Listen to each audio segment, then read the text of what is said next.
of Foreign Affairs of the Republic of Armenia for 2023-2024. On behalf of Romania, His Excellency Mr. Bogdan Aurescu. On behalf of the Republic of Armenia, His Excellency Mr. Ararat Mirzoyan. And now I kindly invite the two ministers to take a photo with the document. Îi invit acum pe cei doi miniștri să facă o fotografie cu documentul.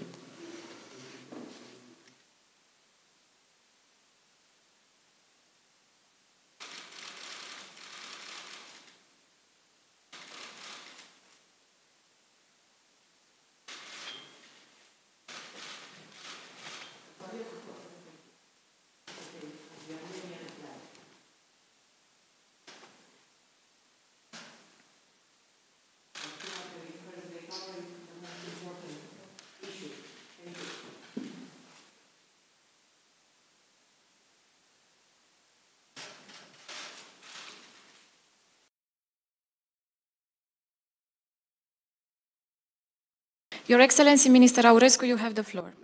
We had a very substantial round of discussions when we talked about the development, our bilateral relations, but also about current topics on the international agenda with a focus on the security situation in the Black Sea region and also in the South Caucasus region.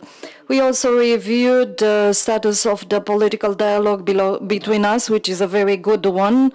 We agreed to continue to develop this dialogue. We also talked about the developing of the economic collaboration potential between our countries and about identifying new fields of sectoral cooperation, either if we talk about internal affairs, education, connectivity, consular affairs, or energy. We reconfirmed the clear position of Romania when it comes to condemning the aggression of the Russian Federation against Ukraine, and we have presented the consequences and impact on the regional security, on Romania, the impact of this conflict. As long as the Russian Federation will continue to use force and force diplomacy internally and externally, it's important for the international community to stay united. We also reiterated our multidimensional firm support granted to Ukraine and continues to grant to Ukraine. We also reviewed the situation in Moldova and the impact the war in Ukraine has on the neighboring country. And of course, I presented the support Romania grants to Moldova.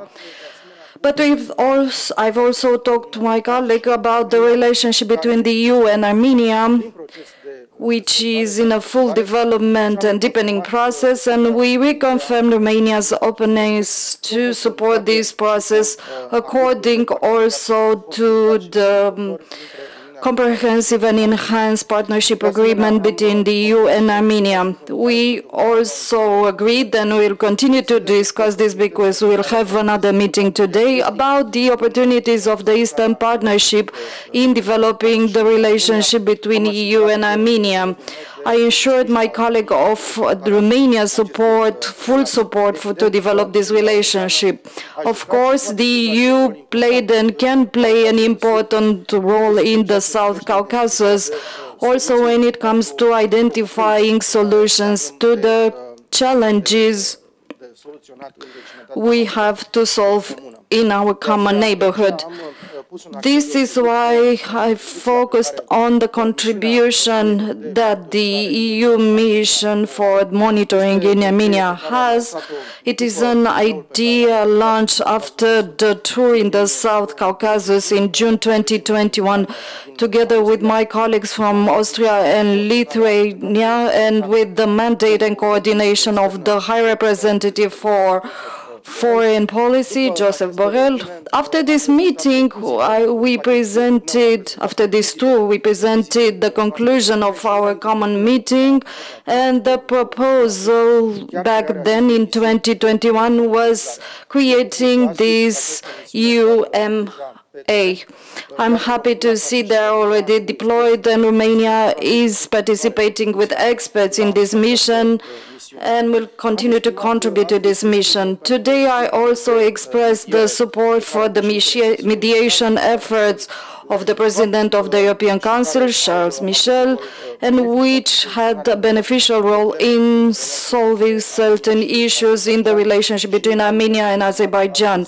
And I reconfirm today Romania's support for the normalization of these relations, because it's very important, as we've spoke earlier, that stability and peace are ensured in the region. This is why there is a common responsibility of the international community, of all the relevant stakeholders, to ensure this peace and stability, which is a factor that will bring prosperity in the region. I want to thank once again my colleague for the very good consultations we had and that we will continue today. And once again, welcome to Bucharest, and you have the floor. First of all, I would like to thank my dear colleague, Mr. Bogdan Aurescu, for the warm, welcome and fruitful discussions. Today we had an opportunity to discuss a wide range of topics of bilateral cooperation between Armenia and Romania. We signed the joint action plan between the ministries of foreign affairs of the two countries for 2023-2024, building on the path our countries have passed since their independence. We expressed our strong willingness to further enhance the bilateral agenda, further expansion of the legal framework, regular political consultations, as well as enhanced cooperation in cultural, educational, scientific spheres will surely serve the goal. We have expressed our readiness to undertake steps also towards the realization of the full potential in economic relations and business ties. It is noteworthy that the bilateral relations between our two countries are shaped also by centuries-old ties between Armenian and Romanian peoples. In this context, I would like to emphasize the important role and contribution of the Armenians in Romania and express our gratitude to the Romanian authorities for their caring attitude towards the Armenian community and its culture and religious heritage. One of the most vivid examples of it was the adoption of the law declaring October 12th as the Day of the Armenian Language, Alphabet and Culture. Dear attendees, proceeding to the Armenia-EU partnership, several important topics of our expanding cooperation were on the agenda of our meeting, including the Armenia-EU political and security dialogue and the effective implementation of the Armenia-EU comprehensive and enhanced partnership agreement. We also exchanged views on our collaboration with the framework of the Eastern Partnership, as well as the European political community.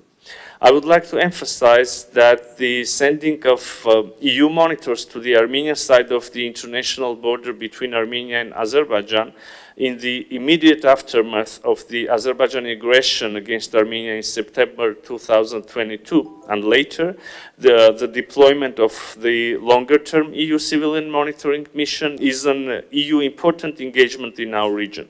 We see it as a valuable tool to enhance human security on the ground, to contribute to peace and stability in the region. I would like to specify that we appreciate Romania's valuable contribution to the EU respective discussions. Dear colleagues, continuing the topic of regional security and stability, I should mention that we touched upon the recent developments in the South Caucasus. I briefed my colleague on the existential challenges and threats that both the Republic of Armenia and the people of Nagorno-Karabakh are facing. Regrettably, the blockade of the Lachin corridor since December 2022, intimidation as well as other actions of Azerbaijan aimed at forcing the Armenian population of Nagorno-Karabakh to leave their homes, the systematic policy of ethnic cleansing are the response of Azerbaijan to the calls of the international community to address the issue of the rights and security of the people of Nagorno-Karabakh.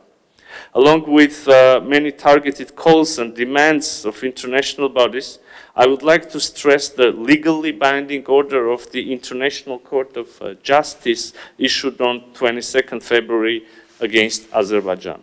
The court has found that there is an imminent risk of irreparable harm to Armenians' rights under the Convention for Elimination of Racial Discrimination and ordered Azerbaijan to take all necessary measures to ensure unimpeded movement of persons, vehicles, and cargo along the Lachin corridor in both directions.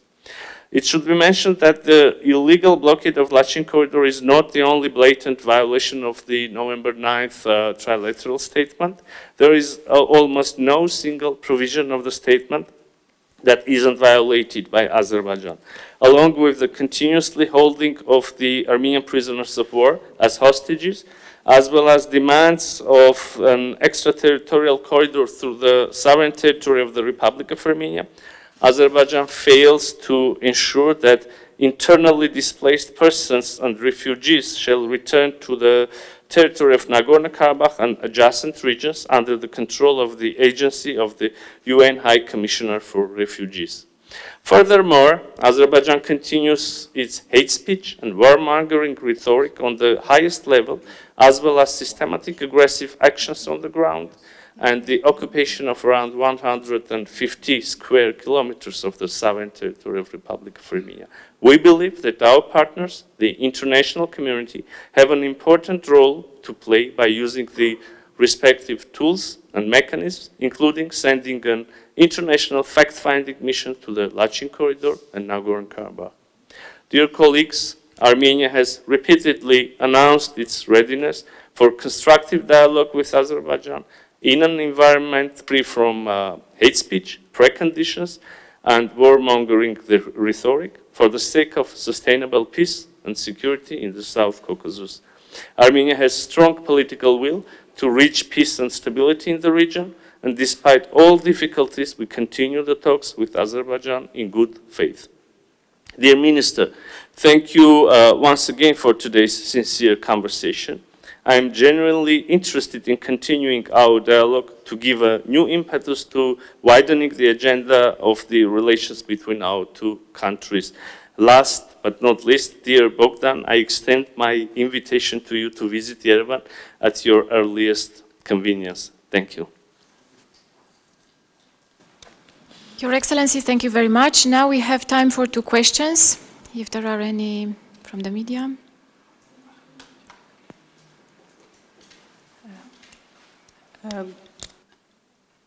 Good afternoon. I will read the questions from the Armenian side. The first question goes to the Minister of Romania, and if the Foreign Minister of Armenia has a comment, this question can be covered by both ministers. As it has been repeatedly mentioned, on February 22nd, 2013, the International Court of Justice issued a legally binding order against Azerbaijan to take all necessary measures and open the Lachin corridor. The non-implementation by Azerbaijan of this ruling of the highest legal authority of the UN goes against any norms of international law, as well as the integrity of the international legal system. What is the assessment of Romania as a country that has recognized the jurisdiction of the court as compulsory, and what measures Romania can take towards the implementation of the ruling? There is a second short question on a topic related to the energy cooperation with the South Caucasus. And we have received several questions on the same topic from different media who are asking about the energy cooperation of the European Union with Azerbaijan. Because this country continues the aggressive policy towards its neighbor Armenia. Does sole energy factor shadow the respect for international law and protection of human rights? Thank you.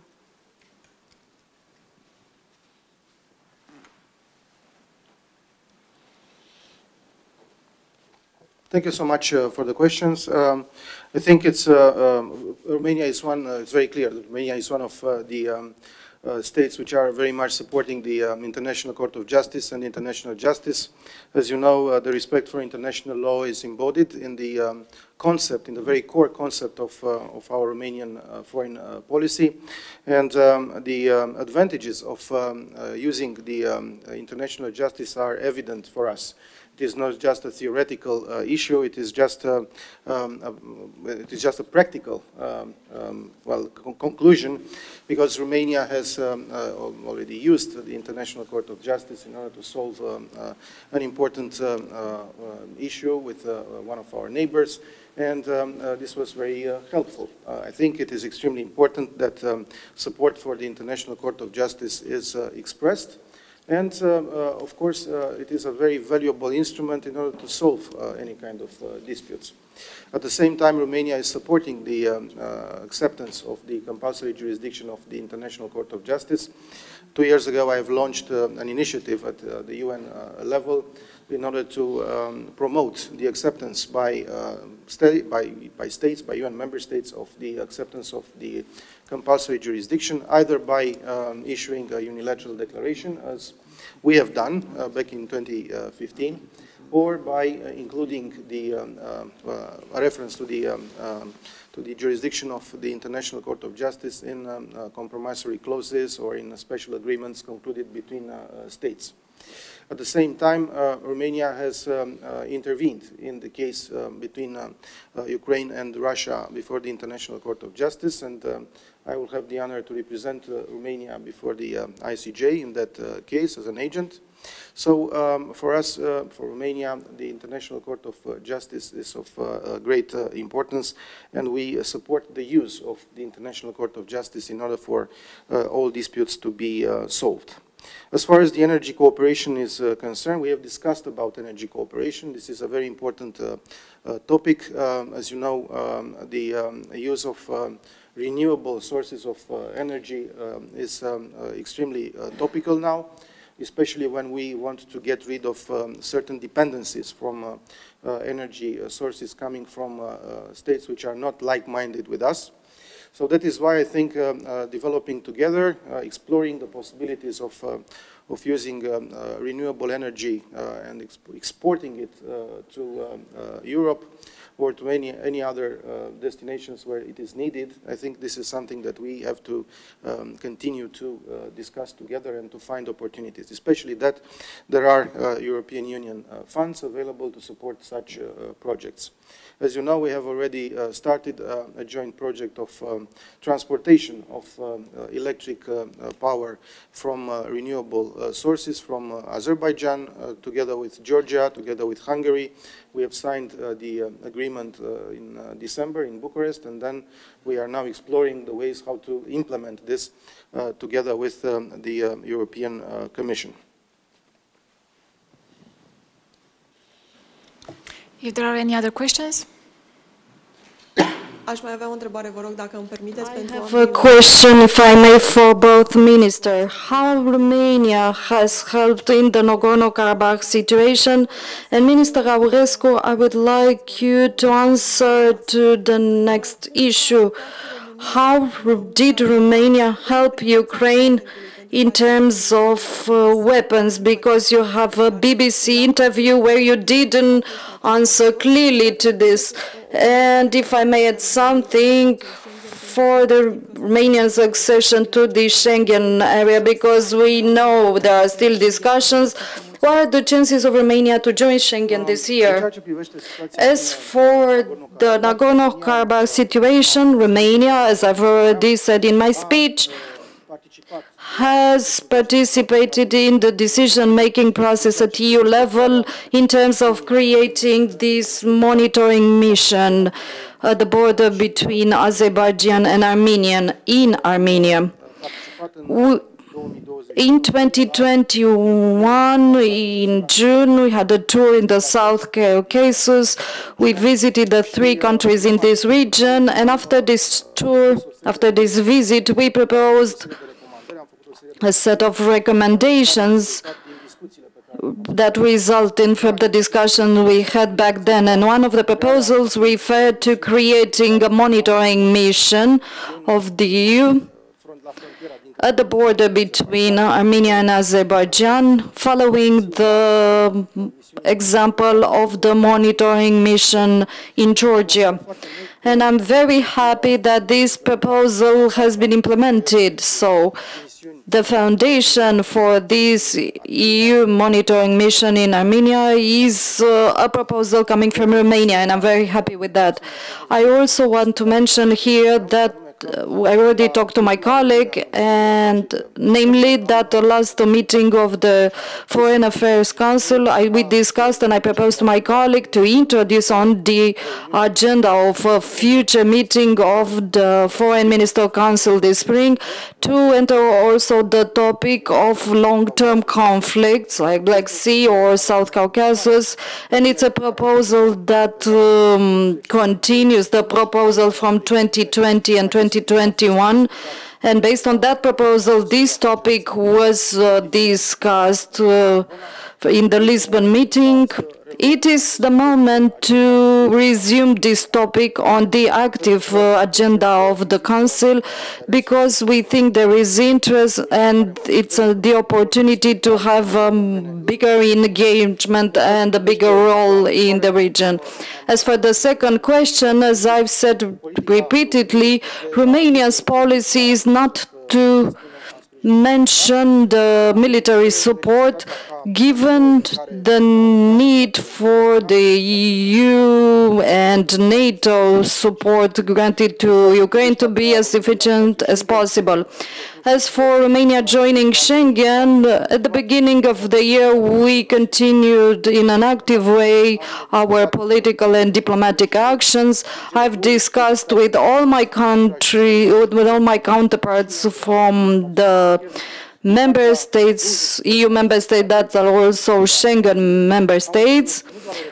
From Austria, we got a reconfirmation for the support, but also the active involvement with Vienna to do this. I've discussed with my counterpart, Mr. Schallenberg, many times in this period. We had conversation over the phone and also in the Davos meeting or the Security Conference in Munich, and even in the Foreign Affairs Council 2 weeks ago, we discussed this. And starting with January, as you already